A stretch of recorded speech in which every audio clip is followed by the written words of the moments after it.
मुश्किलें रास्तों की हैं, इनको मैं हरा दूंगा। बहुत मुश्किलों से गुजरा हूं, कामयाबी तो मैं पा लूंगा। ये जो चंद शब्द मैंने आपको बोले, ये उस लड़के पे फिट बैठते हैं जिसने इन शब्दों को बिल्कुल सच साबित किया। 12-13 साल उसकी उम्र होगी जब उसके पापा एक्सपायर हो गए। घर पे कोई कमाने वाला था नहीं। माँ जो थी वो घर का काम करती थी, थोड़ा बहुत इधर उधर का बाहर का करके लोगों के घरों में वो उनको खाना वाना खिलाने का जुगाड़ कर लेती थी। लेकिन धीरे धीरे लड़के ने एक सेठ के यहाँ पे जाना शुरू किया कि साहब मुझे काम दे दो, आप जो बोलोगे मैं वो काम करूँगा, बट मुझे पैसे चाहिए। ठीक है, सेठ ने उसको रख लिया कि भाई मार्केट से ये सामान ले आया कर उठा के। पहले वो सर पे लाने लगा, उसके बाद सेठ ने उसको साइकिल प्रोवाइड करवा दी कुछ दिन बाद कि भाई साइकिल से ले आया कर, ऐसे टाइम ज़्यादा लगता है। ऐसे ही टाइम गुजरता चला गया। सेठ ने उसको साइकिल से लेके फिर टेम्पो तक दे दिया कि हाँ भाई तू यहाँ से सामान ले आया कर, टेम्पो से ज़्यादा भी आएगा और टाइम भी बचेगा। ऐसे ही टाइम गुजरता गया तो उस लड़के के जहन में धीरे धीरे ये बात और ज़्यादा गहरी होने लगी कि कामयाबी तो मैं पा लूँगा। एक दिन की बात, जैसे ही सुबह जॉब पे जाता है अपनी नौकरी पे सेठ के यहाँ, तो बोलता है कि साहब मेरे मन में एक बात है, आप कहें तो मैं बोलूं? बोला हाँ जी बोलो। बोला साहब मैं अगर टेम्पू ले लूं तो क्या आप मुझसे सामान मंगवाओगे? मैं अपना खुद का काम करना चाहता हूँ। सेठ ने बड़े ही तीखी नजरों से और निर्मम शब्दों से उस लड़के की इंसल्ट की कि तुमसे नहीं हो पाएगा, तुम छोटे लोग हो, तुम्हारे बस की बात नहीं है बिजनेस करना, कुछ इस तरह की।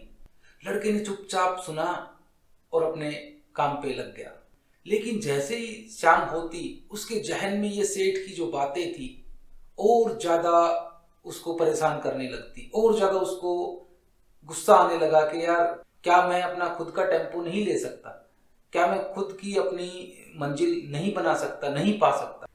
ऐसे ही टाइम गुजरता चला गया और 6 महीने बाद उस लड़के ने सेठ के यहाँ पे नौकरी छोड़ दी, अपना खुद का पुराना टेम्पो लिया और कोशिश की काम करने की। लेकिन सेठ बड़ा था, मार्केट में पुराना भी था, जानकारी भी थी, किसी ने उसको काम नहीं दिया। एक सब्जी की दुकान पे उसकी बात बनी, उसके यहाँ पे सब्जी देने का काम करने लगा। फिर जहाँ से सब्जी लाता था मंडी से, तो वहाँ भी उसकी थोड़ी जानकारी हुई, तो वहाँ भी उसको काम मिलने लगा। ऐसे ही टाइम गुजरता गया, धीरे धीरे 1 साल उसको लगा होगा कि हाँ उसको काम अब ठीक मिलने लगा, वो ठीक तरीके से अपने रास्ते पे चलने लगा। टाइम के साथ साथ उसको काम की भी नॉलेज हो गई और उसको ड्राइविंग की भी नॉलेज हो गई। धीरे धीरे उसने सोचा कि यार क्यों ना मैं अपने काम को और ज़्यादा बढ़ाऊं।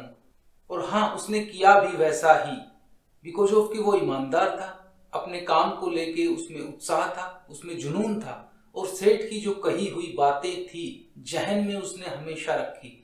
दोस्तों, इस छोटी सी, बिल्कुल छोटी सी कहानी से आपको एक सीख मिलती है कि अपने गुस्से को, अपनी नाकामी को, या अपने किसी चाहने वाले के कहे हुए शब्दों को ताकत बनाइए, उस गुस्से को कामयाबी में बदलिए।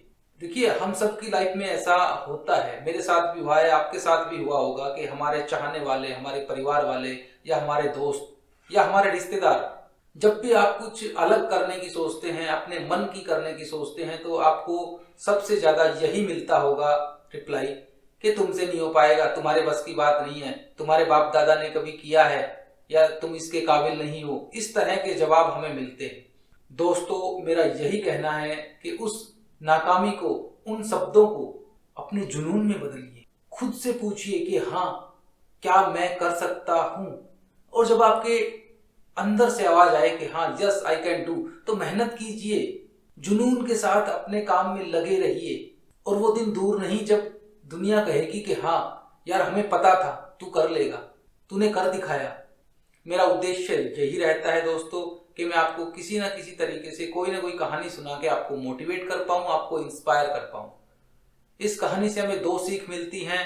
पहली तो अपने काम के प्रति ईमानदार रहिए, जुनूनी रहिए, और दूसरी अपने चाहने वालों के द्वारा कहे हुए शब्दों को गुस्से के बजाय कामयाबी में बदलिए। उस गुस्से को, उस नाकामी को, उस तिरस्कार को जुनून बनाओ, दोस्तों शेयर जरूर कीजिएगा, क्या पता आपके शेयर करने से किसी की जिंदगी बदल जाए, किसी का रास्ता बदल जाए, कोई कामयाबी पा ले, कोई मुकाम तक पहुंच जाए।